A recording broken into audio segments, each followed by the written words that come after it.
top stories tonight. 3 confirmed dead, 5 still missing as helicopter crashes in Rivers State. President Tinubu restricts ministers, heads of departments to maximum of 3 vehicles in official convoys. House of Representatives orders CBN to withdraw old notes. And Mozambique's ruling party retains power in contested elections. Thank you for joining us. My name is Felicity Ezewike. Let's bring you updates on the helicopter crash that occurred in Port Harcourt, the Rivers State capital, killing 3 persons. The accident occurred at 11:22 a.m. along the waterways in Port Harcourt when the helicopter, Sikorsky SK76, with registration 5NBQG and operated by East Wind Aviation, took off from Port Harcourt Military Base. A spokesperson for the Ministry of Aviation and Aerospace Development, Odutayo Oluseyi, said a total of 8 persons were confirmed on board. Let's tell you about East Wind Aviation, owners of the helicopter. East Wind Aviation Logistics Services Limited is a commercial aviation service provider offering helicopter services to the oil and gas industry operators and government. The company was founded in 2021 with the primary objective of providing onshore, offshore oil and gas services, medical evacuation and search and rescue, aviation consultancy services, unmanned aerial systems and VIP flight support. Meanwhile, the Nigerian Safety Aviation Bureau has commenced an investigation into the accident. Severe flooding that submerged 9 out of 21 local government areas in Kogi State, north central Nigeria. Residents and the state government are urgently calling for intervention to address the crisis. The flooding caused by continuous heavy rainfall and overflowing major rivers has forced many residents out of their homes, living properties destroyed. Our correspondent Joshua Imarayi visited the affected areas to assess the situation and filed this report. Amina Fatai, a resident of Kogi State, north central Nigeria, recounts the nightmare that has befallen her family due to the severe flooding that has once again submerged the community. Amina explained that since she and her late husband built their house, they never faced such issues until 2012 when the floods began. She says that over the years, the situation has worsened with the floods in 2022 causing their house to collapse, leading to a tragic chain of events. This water they come small. Since this October, now small they come. Like 1 week ago, now you sleep for inside in the night. You just see and say don't bust out. Before we pack our load, all our load don't spoil. Year 2022, now you break our house for back, and nothing. Now my husband can't get VP. All my market where I would sell, all the money can't finish. Small time, this year, February, now you fall, now you can rush and go Shifa, now you can't die. Yusuf Abdullahi, a pensioner residing in Kogi State, has had to defy the floodwater at all costs to get to his home. For more than 25 years, this had been his home, but in the last 12 years, the fear of flooding has been a source of concern. We've been here for over 25 years now, and the first experience we had was in 2012. That came unannounced, and almost half of the estate here was submerged. And since that, at intervals, it comes. Sometimes we don't park, sometimes we park. And it kept coming almost every 2 years. So it's been a very bad experience. It says that each time the floods come, government agencies advise residents like him to move to designated internally displaced persons camp, a decision which is not easy to bear. Where we are currently is what used to be the banks of River Niger. This place used to be farmlands to some of the Kogi residents whose homes have been affected by the flooding. Unfortunately, the situation now here is dire as his place has been sacked by the flooding. At the internally displaced persons camp located at St. Luke's Primary School at Dankolo in Lokoja, the capital of Kogi State, people like Hawa Abib and Aliu Abdul Malik have sought refuge. Despite the less than ideal conditions, they say that they have no choice but to stay at the state government designated shelter for displaced persons. As flood packers come here, they sleep, no food, no mattress, No many things, but we thank God for our governor. He helped us yesterday, and he helped us since day before yesterday. He said we take some drops and some food yesterday, but no oil, nothing. This is the place that we share our food yesterday, where they give us. How long did they give you mosquito? Talk. We manage it like that. Even now, if you check around, mosquitoes, they are flying about. You see? After assessing the situation, we visited Kingsley Fanwo, the Commissioner of Information for Kogi State, to get his perspective on the ongoing crisis. Fanwo says no life has been lost to the flood so far, but acknowledged that the state government has been overwhelmed by the scale of the flooding, which has displaced thousands of residents. Going by the devastating situation in the state, it is already snowballing into a humanitarian crisis, and you could see that over 1 million people have been displaced already. It is already snowballing into a humanitarian crisis, and you could see that over 1 million people have been displaced already, and it's quite devastating. We have a local government, a Baji local government. As we speak, more than 85% of the people of the local government are outside of their homes. They have been displaced completely by the flood. The number of IDP camps we could put up right now definitely is not enough to cope with the massive number of people that are displaced by the flood. So it is quite challenging. It's stretching our resources, and also it's very difficult because as a government, we cannot be looking at our people in that very, very terrible condition. So we are doing our best to be able to provide for their needs, but you know, we are overstretched. There have been observations and complaints from some of these persons in the IED camp, where they even cited that the measurement of this foodstuff given to them was measured by a tin container. Is there anybody in charge of the monitoring of the entire situation and the dispensary of these relief materials? You know, there are so many heartless Nigerians, and some people take advantage of every situation. They will not even mind stealing from the poor. But, you know, we have a very high-powered flood response team under the able leadership of the Deputy Governor of the state. And the team is in charge of all of this, working very closely with the State Emergency Management Agency. And we would ensure that there is very, very close monitoring to ensure that those that are affected are those that get those relief materials. The Commissioner, however, urged the federal government, corporate organizations, international organizations, and private individuals to step in and provide much-needed relief during this difficult time. In Lokoja for News Central, I am Joshua Imarayi. Many thanks, Joshua. Let's get some more perspective and perhaps update on what's happening in Kogi State. We're joined now by the Commissioner for Information and Communications, Kingsley Fanwo. Honorable Commissioner, thank you for joining us. Your response to my colleague, high-powered flood response team, yet those visuals don't, you know, corroborate what the government is doing. Is that maybe an area that has escaped you? What is the update with what the government is doing to help the situation?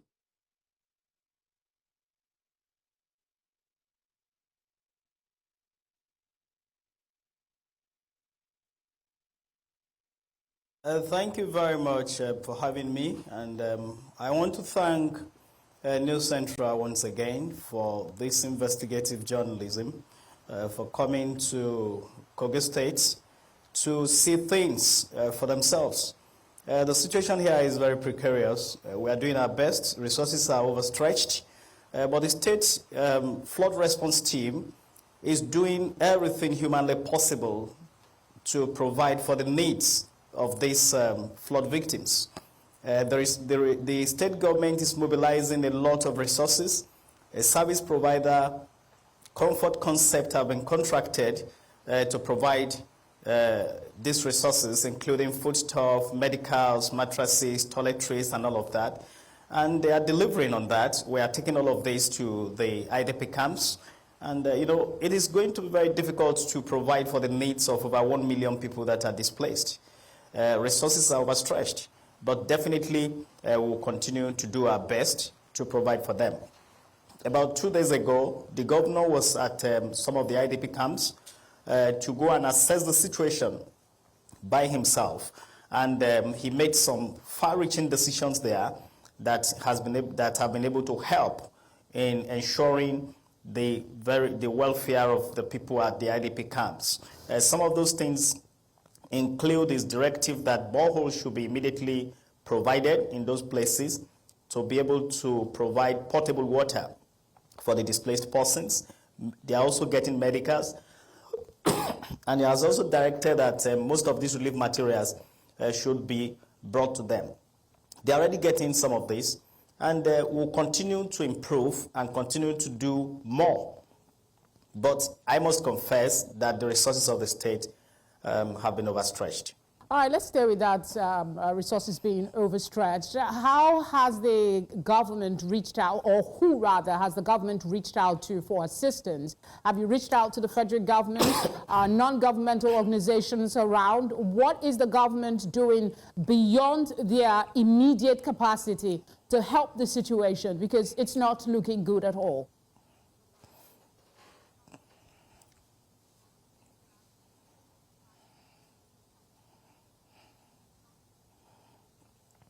It is not looking good, and we are doing our best within the limits of our resources to provide for their needs. We have also called on the federal government on several occasions, federal agencies that have to do with providing these humanitarian services. We have also reached out to a number of NGOs, and we have also called on well-meaning Nigerians to come to the aid of the states. When there are humanitarian crises, sometimes maybe the society does not even need to wait for this call before they step in to ensure that the right things are done. We have seen it in many places across the state, and we have a lot of businesses in Kogi State that are making billions of naira. This is the time to identify with the good people of the states. The state needs them more than ever right now to be able to provide these resources. And you know, there's a limitation to what the state government could do. We are doing what we can. The governor is going out himself to the IDP camps to give hope, to give confidence, to give succor to the people. But that is not going to be enough. We will need a lot more to be able to cater for their needs. We also want to thank the National Emergency Management Agency. They've sent a very high-powered delegation to the state to assess the situation, to see how they'll be able to mobilize resources to cater for these people. All right, last year we had a similar situation. Kogi State was flooded. The year before, we had the same situation. This seems to be, you know, on a loop when it comes to the people becoming IDPs in their own state. What is the long-term plan from the government, maybe even a proposal, to address the flooding situation that is looking like it's perennial?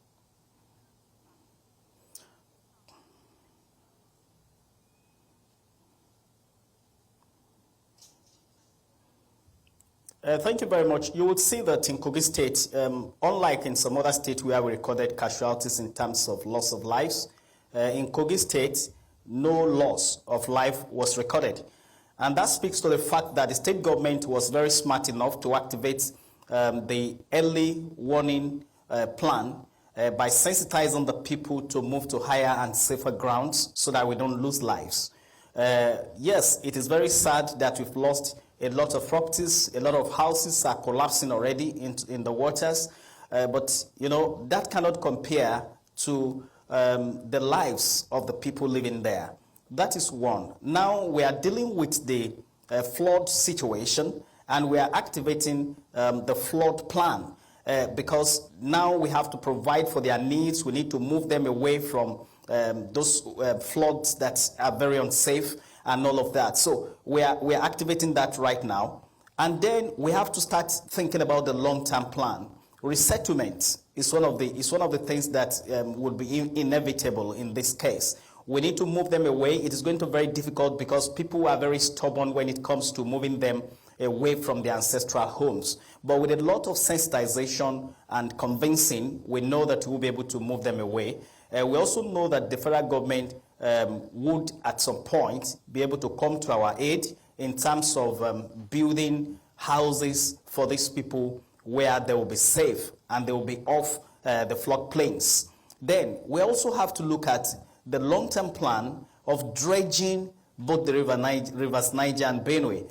This is long overdue. We need to dredge these rivers so that this water will be able to run in the courses of the river and not out of it, which is perennially leading to flooding every year.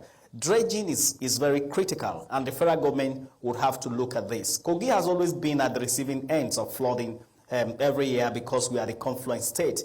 And every year, we expend billions of naira trying to manage the flooding situation. These resources would have been used for some other things, but government is responsible and responsive. I would not want to watch our people suffer in this flooding situation. So we want the federal government to look at the long-term plans. As a state government, we are also looking at long-term plans, especially ensuring that people keep to town planning in the state. Some houses are on river courses, which are not supposed to be so. When you block where the river is supposed to pass, definitely it will overflow and cause flooding. So okay, I think you've been able to make your point, Commissioner. Town planning is gotten right. I do know that today, or was it earlier yesterday, there was an announcement by the Minister of Water Resources that a committee has been set up to assess critical dams across the country. Maybe Kogi State will benefit from that. In the meantime, thank you for the work you're doing. We'll talk some other time. Thank you very much, sir.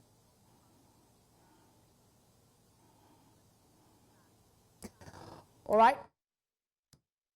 Staying with flood situation, some victims in some parts of Benue State have been urged to wait for a few more weeks for the water level to go down before they can return to their homes. This is as some of those displaced due to the overflooding of the river Benue a few weeks ago recount their loss and damage caused by the flood. Our correspondent, Idong Joseph, compiled this report. About 2 weeks ago in Benue State, over 200 households were displaced following the release of water from the Lagdo Dam in Cameroon into the river Benue, which also added to the heavy downpour witnessed in recent times. While many affected victims like Blessing Tezungo cannot wait for the water level to recede, some of them have begun to pick up the thread of their lives as they recount the damage caused by the flood. It's in this fish, this thing that we used to have this fish. Our men used to go to this river and catch this fish. When this flood came out now, so this flood condemned people's houses, it condemned our farm, people's farm, it damages plenty things. And this flood now is condemning our farms. You can see our pepper things, if you go that side now, they have entered water, our rice, they have damages. So now that is what this water have caused us. I can estimate that what we have lost so far is close to 500,000, if not more, from the theft. As they express hope of returning to their houses soon, the state government has pledged to ensure their safety and support those affected. The government, however, vowed to ensure the demolition of illegal property on the waterways. We, as a government, we are interested in protecting lives and properties. Looking at how SEMA, we assist in providing some relief materials to them and get the place fumigated, clean up the environment, make good drainages. While many of the flood victims within the state continue to seek shelter in schools, they are hoping that the government will match its words with action and support their recovery. Meanwhile, Senator Adams Oshomole, while reacting to the flood, said dredging the river Niger Benue is not the solution. He said this on the floor, at the floor of the Senate during plenary. The areas that are affected, this flooding issue also affects a substantial part of Edo North in Edo State. And so Edo State should be included among the areas that are affected by this incessant flooding, including the one that is happening right now. But I am not sure that dredging the river Niger and the river Benue is a solution. my recollection is that previous governments have attempted, or they did claim to have dredged the River Niger and River Benue. But every flood this season, the river gets heated up. And so dredging the river does not in any way stop the consequences of the Cameroonians releasing excess water from their own dam. Former President Olusegun Obasanjo has attributed the crisis plaguing African countries to a significant leadership deficit. In an exclusive interview with News Central's Managing Director, Editor-in-Chief Kayode Akintemi, Obasanjo emphasized that the welfare of citizens is intimately tied to the quality of leaders in power.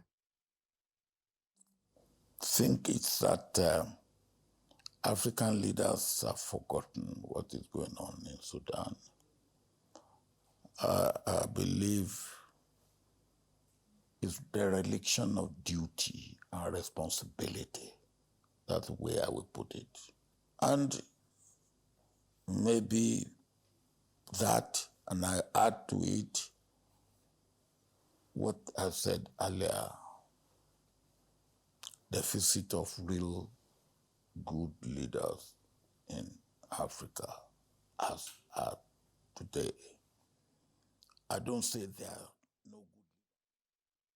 The former president also criticized the mismanagement of Nigeria's economy by successive governments after his administration, leading to unsustainable debt profiles for the country. Obasanjo also highlighted corruption as a major obstacle to progress. In 1999, I made $3.7 billion in reserve. And as I've told you, we were spending $3.5 billion to service debt. That's all we had. At the same time, the reserve that was 3.7 went to $45 billion. At the same time, we had what we called excess crude. This is the amount that is in excess between what we budgeted, that we will sell the crude oil, and what we actually sell it. We had around $25 billion. Between 2007 and 2024, all that amount of money had gone, all of it. Not only that, all the money they made during that period had gone. And today, we owe more than we owed when I came to government in 1999. Why? Poor leadership, poor management of economy, corruption galore, pervasive corruption, which of course is also part of poor leadership. Let's bring you one of our lead stories tonight. President Bola Tinubu has restricted ministers and heads of departments and agencies to a maximum of 3 vehicles in their official convoys. Presidential spokesman Bayo Onanuga, who made this known in a statement on Thursday, said this is a part of cost-cutting measures of the president's administration. President Tinubu also ordered all ministers of state, and heads of agencies to have at most 5 security personnel attached to them. The president instructed the National Security Advisor, Nuhu Ribadu, to engage with the military, paramilitary, and security agencies to determine a suitable reduction in their vehicle and security personnel deployment. In the meantime, the Senate has received a request from President Bola Tinubu for the confirmation of the appointments of 7 ministerial nominees announced on Wednesday. President Tinubu's request seeking expeditious consideration of the request was contained in a letter addressed to Senate President Godswill Akpabio, who read it at the commencement of plenary on Thursday. Tinubu urged the Senate to consider and confirm the 7 nominees for appointment as ministers. Please to forward to the Senate the underlisted 7 nominees for confirmation as ministers of the Federal Republic of Nigeria. They are Dr. Nentawe Jilwada, Muhammadu Maigari Dingyadi,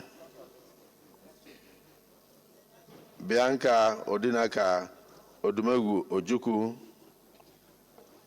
Right Honorable Yusuf Abdullahi Atta,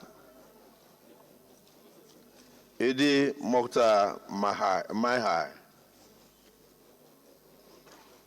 Dr. Jumoke Oduwale, Subaba Said Ahmad, PhD. While I hope that this request will receive the usual expeditious consideration of the Senate, please accept distinguished Senate President and distinguished senators the assurances of my highest regards. Yours sincerely, Bola Ahmed Tinubu, President, Commander-in-Chief, Armed Forces of the Federal Republic of Nigeria. This correspondence is referred to the Committee of the Whole for consideration as soon as possible. To security matters, at least 4 persons have been killed after suspected cultists invaded Ifite, Oka area behind the school gate of Nnamdi Azikiwe University, Oka, Anambra State. Eyewitnesses who live around Witness Garden, Ifite, Amansi Road said gun-wielding hoodlums invaded the axis around 9:30 a.m. on Thursday and opened fire on some persons suspected to be members of a rival cult group, triggering panic in the area. It was gathered that the attackers were looking for members of the rival cult group who were said to be hanging around the vicinity of Unizik school gates. Meanwhile, the police public relations officer, Tochukwu Ikenga, said that a team of policemen has visited the scene of the killing.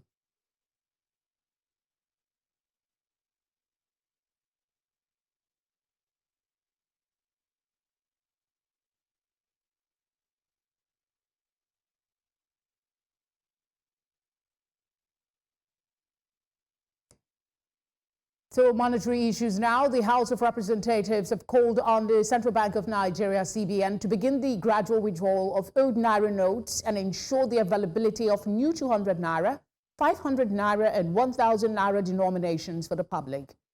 In a resolution passed on Thursday, the House also urged the CBN to instruct money deposit banks to conduct transactions with customers using the new Naira notes as part of efforts to phase out the old one.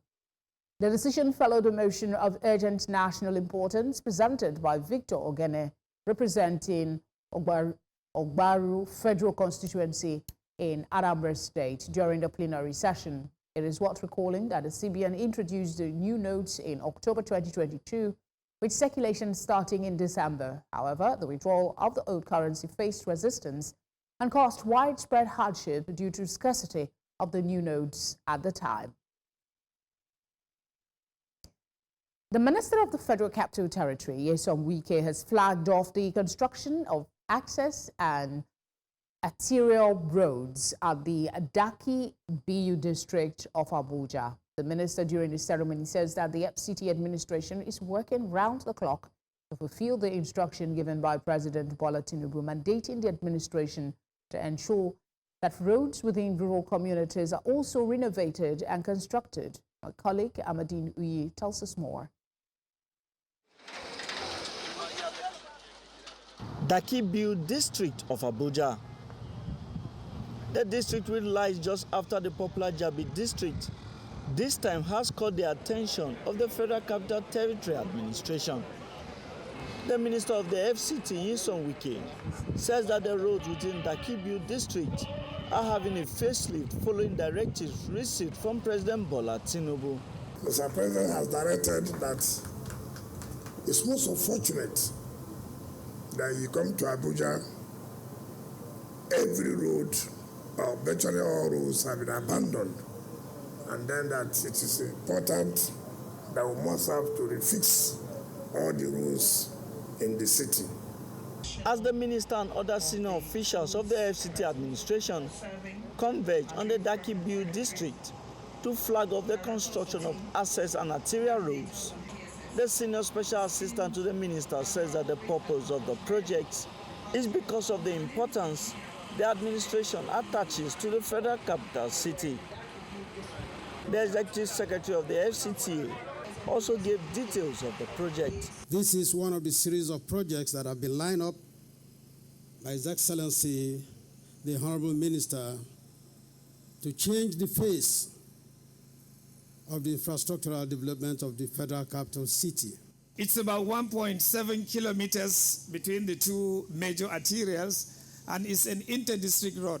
A collection road is a dual carriageway, and it's a four-lane road linking the Obafemi Awolowo Road, which we call arterial road N5, with Olusegun Obasanjo Way, road N1, another arterial road.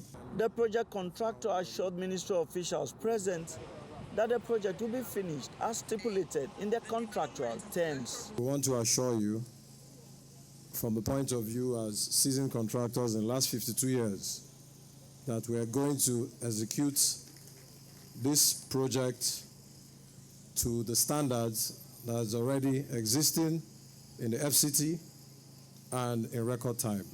The FCT minister pledged the commitment of the administration to also focus on rural roads within Abuja, as mandated by President Bola Tinubu. The President, in his Rehope agenda mantra, has said development must not only be concentrated within the city where it is believed the big bells are, that development should also be taken to the rural areas where those who are considered not to be very wealthy are settling. He assured the contractors that the project will be duly funded, urging them not to disappoint residents of the district. In Abuja for News Central, I am Amadine Uyi. Mozambique's ruling party candidate, Daniel Chapo, has won the presidential elections. The Electoral Commission said on Thursday, while announcing results from the disputed October 9 polls, Chapo from the Frelimo party, which has been in power for half a century, took 70.67% of the votes compared to 20.32% for his main opponent. Observers have said the October 9 election was not free and fair. A European Union mission reported irregularities during counting and alteration of results at the local and district levels, problems which have marred most polls since Frelimo first allowed multi-party elections in 1994. And outside of Africa, Vice President Kamala Harris says she believes her opponent, Donald Trump, is a fascist at a TV event. She says Trump wants unchecked power while addressing recent comments his former chief of staff made about him. Trump responded by saying Harris has a rapt mind and is a threat to democracy. For News Central, international correspondent Afia Hagan has more. Vice President Kamala Harris stood in front of the vice presidential residence in Washington, D.C. and delivered a short but withering attack on her Republican presidential opponent. Calling former President Donald Trump increasingly unhinged and unstable, she cited critical comments made by John Kelly, Trump's former White House chief of staff, in a New York Times interview. Kelly, who was Trump's longest-serving chief of staff, has warned that his ex-boss spoke in positive terms about the Nazi dictator Adolf Hitler. Donald Trump is increasingly unhinged and unstable. And in a second term, people like John Kelly would not be there to be the guardrails against his propensities and his actions. Later, during a CNN town hall, she was asked point blank if she believed that he was a fascist. "Yes, I do," she replied. Trump has responded on his Truth Social platform, writing she is increasingly raising her rhetoric, going so far as to call me Adolf Hitler and anything else that comes to her warped mind. Trump referred to Harris as Comrade Kamala Harris, a reference to what he says are her far-left policies, and described her as a threat to democracy. He then went on to question her intelligence at a campaign event in Atlanta. She's not a smart person. She's a low IQ individual. She is. She's a low IQ person. In the home stretch of political campaigns, particularly one as tight and hard-fought as this 2024 presidential race, there is a natural tendency for candidates to turn negative. Attacks tend to be more effective in motivating supporters to head to the polls and disrupting the opposing campaigns. For Harris, however, the heavier hand towards Trump stands in contrast to the more optimistic, joyful messaging of the early days of her campaign. Both Harris and Trump have been sharpening their barbs in recent days. During a swing through Midwest battleground states on Monday, Harris repeatedly warned of the consequences of a Trump presidency on abortion rights, on healthcare, on the economy, and on U.S. foreign policy. For News Central, I'm Afia Hagen. To go after America.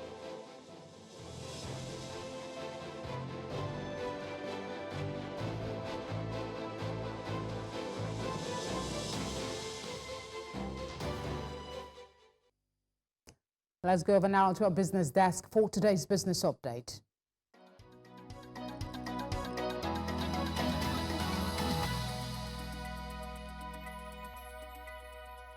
Business news in association with Master PSB, the easy way to master your money.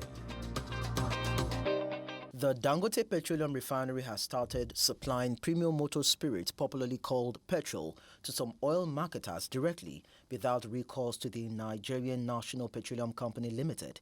It was gathered that while more oil marketers were intensifying efforts to buy the product directly from the plant, others were importing the commodity, as hundreds of millions of litres of imported PMS should hit Nigeria's shores in 2 weeks' time.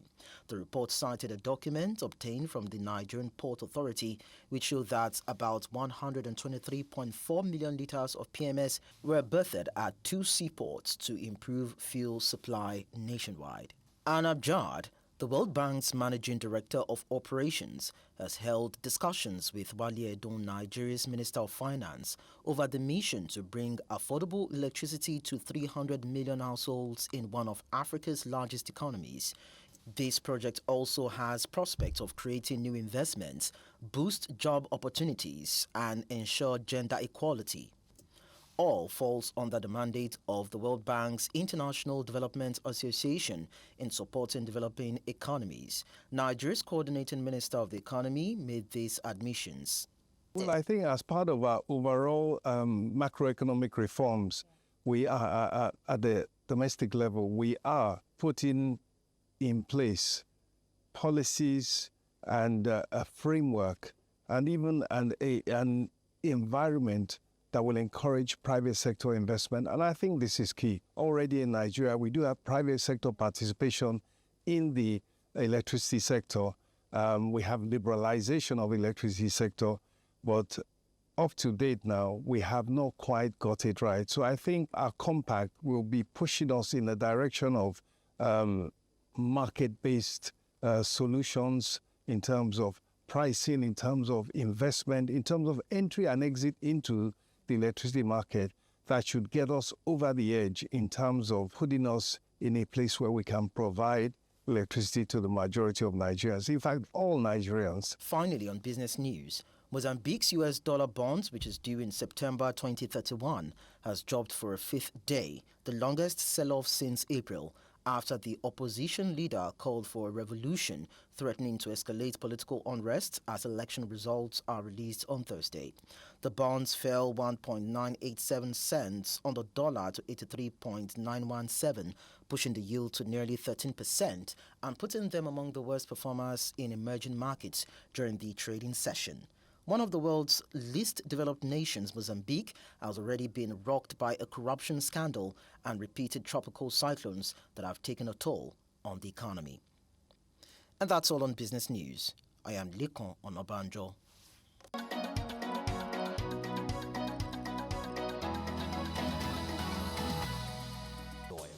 Corn oil. We go the extra mile. The Super Eagles of Nigeria have moved up 3 spots to place world 36th in the October FIFA ranking released on Thursday. The senior men's national team defeated their Libyan counterparts in the first leg match of the 2025 Africa Cup of Nations qualifiers by a lone goal on the 11th of October in Uyo. The movement also reflected on the team's continental position as they are now ranked 4th behind Morocco, Senegal and Egypt, moving from the 6th position they occupied in September. Argentina stayed top of the rankings, followed by France, Spain, England and Brazil respectively. Nigeria's Flying Eagles secured a 2-1 comeback win over Côte d'Ivoire in their final group game of the WAFU B Under-20 Championship in Lomé, Togo. The win advances the 7-time African champions to the semi-finals, where they will face Niger Republic for a place in the final and the tickets to the Under-20 Africa Cup of Nations. After suffering a narrow 1-0 defeat to Burkina Faso in their opening match, the pressure was on Flying Eagles to deliver a winning performance to avoid an early exit. Head coach Aliou Zubair's side rose to the occasion with goals from Clinton Jefta and Parobo Arieri, ensuring the much-needed win over the Young Elephants of Côte d'Ivoire. The result also means that Côte d'Ivoire progresses as group runners-up, while Burkina Faso were eliminated. 3 Super Eagles players have made the shortlist for this year's CAF Awards, holding in Morocco in December. Super Eagles captain William Troost Ekong and Ademola Lookman have been listed among those for the Elite Award, the African Footballer of the Year. There are 10 players on the shortlist, which will be whittled down to 5 before the final 3.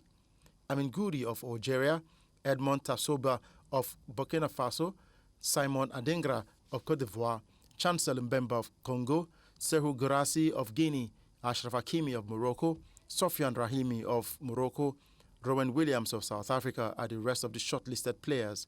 Super Eagles goalkeeper Stanley Nwabali is nominated for the Goalkeeper of the Year award. He will contest the award with Morocco's Yassine Bono, Egyptian goalkeeper Mustafa Sober, Senegal's Djidju Diarra, and Cameroon's Andre Onana.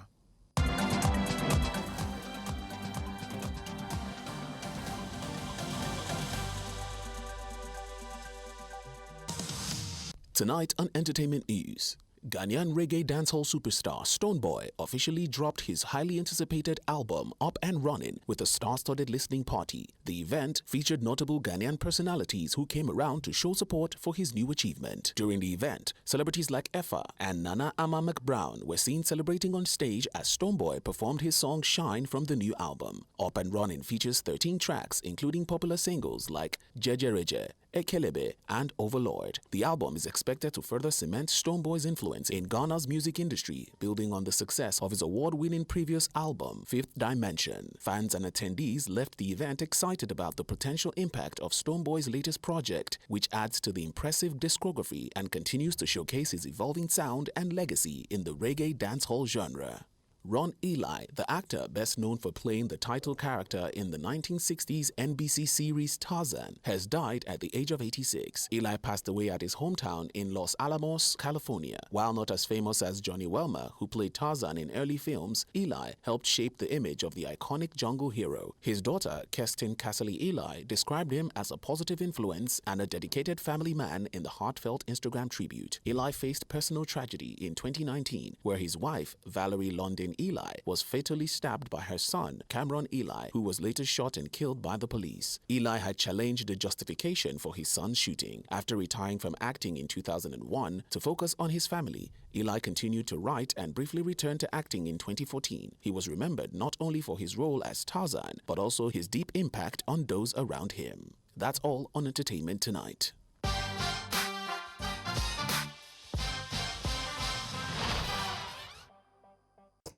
And that is all tonight. But before we go, let's take another look at some of the headlines. 3 persons have been confirmed dead and 5 still missing as helicopter crashed in Rivers State. President Tinubu has restricted ministers, heads of departments, to maximum of 3 vehicles in official convoys. House of Representatives has ordered CBN to withdraw old notes. We also brought you news that Mozambique's ruling party has retained power in contested election. You can catch up on all the latest news. You can watch News Central live on DSTV channel 422, Star Times channel 274, or also on Apple TV and YouTube. Many thanks as always for watching. Have a good night, and I'll see you tomorrow.